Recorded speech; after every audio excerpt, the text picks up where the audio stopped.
అందరికీ నమస్తే అండి. మన ఛానల్ సబ్స్క్రైబ్ చేయండి. సో ఏబిఎన్ ఛానల్లో నేను సాయంత్రం ఒక డిబేట్ నడవడం జరిగింది. సో అదేంటంటే వెంకటకృష్ణ గారు అలాగే డిప్యూటీ స్పీకర్ రఘురామకృష్ణరాజు గారు వాళ్ళు డిబేట్లో పాల్గొనడం జరిగింది. సో ఆ డిబేట్లో కూటమి కాస్త అటు ఇటు అవుతే జగన్మోహన్ రెడ్డి గారే పెద్ద స్పీకరు అనేసి వెంకటకృష్ణ గారు చెప్పడం జరిగింది. సో రఘురామకృష్ణరాజు గారు కూడా అలా ఎలా జరుగుతుంది, మేము కలిసే ఉన్నాం కదా అని అంటూ ఉన్నాడు. సో కూటమి పార్టీగా ఉన్నా లేకపోయినా సరే ఖచ్చితంగా రేపొద్దున్న జగన్మోహన్ రెడ్డి గారే 2029కి ముఖ్యమంత్రి కాబోతూ ఉన్నారు. ఎందుకంటే ఆయన 10% ఓట్లు మాత్రమే ఆయనకి పడలేదు. 40% ఓటు షేర్ ఉంది.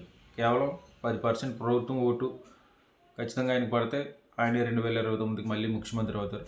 సో వీళ్ళకి భయం ఏంటంటే మళ్ళీ జగన్మోహన్ రెడ్డి గారు రాకుండా మనం ప్రయత్నించగలగాలి.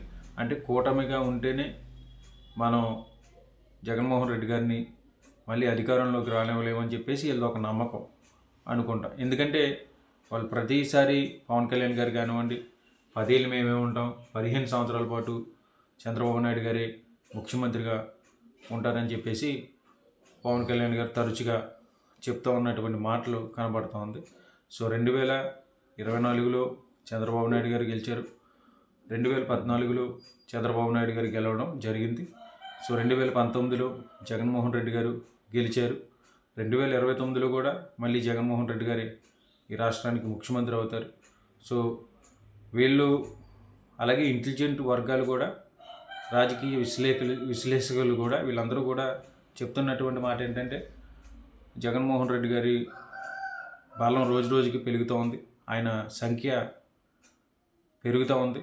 సో అలాగే ఏదైతే కూటమి ప్రభుత్వం, తెలుగుదేశం పార్టీ ప్రభుత్వం చేసుకున్నటువంటి సర్వేలు ఏదైతే ఉన్నాయో దాంట్లో 72 మంది ఎమ్మెల్యేల పనితీరు బాగోలేదు, వాళ్ళు రెండోసారి వచ్చే అవకాశం లేదని చెప్పేసి కూడా తెలుగుదేశం పార్టీ ఒక అంతర్గత సర్వే కూడా చేసుకోవడం జరిగింది.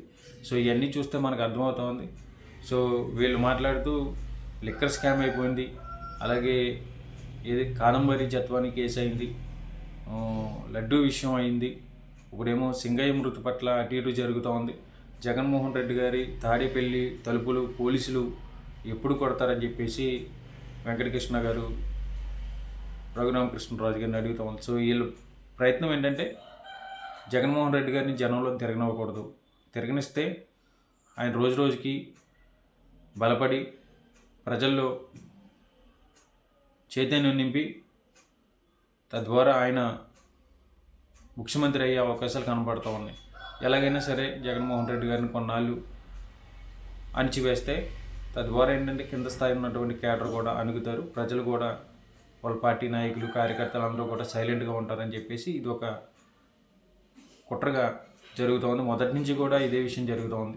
సో ఏబిఎన్ రాధాకృష్ణ గారు, రఘురామకృష్ణరాజు గారు వాళ్ళకి చాలా భయం ఉంది. ఎందుకంటే రెండోసారి జగన్ వస్తే ఏంటి మన పరిస్థితి, జగన్ మళ్ళీ రాకుండా ఏం చేయాలి, ఇది మాత్రమే పొద్దుట్లేస్తే సాయంత్రం వరకు కూడా ఈ మీడియా ఛానల్లో ఒక భజన ప్రోగ్రాం ఏంటంటే పొద్దుట జగనే, సాయంత్రం జగనే, సాయంత్రం మధ్యాహ్నం జగన్నామం చేస్తూ ఉన్నటువంటి మీడియా ఛానల్స్ మనం చూస్తూ ఉన్నాం.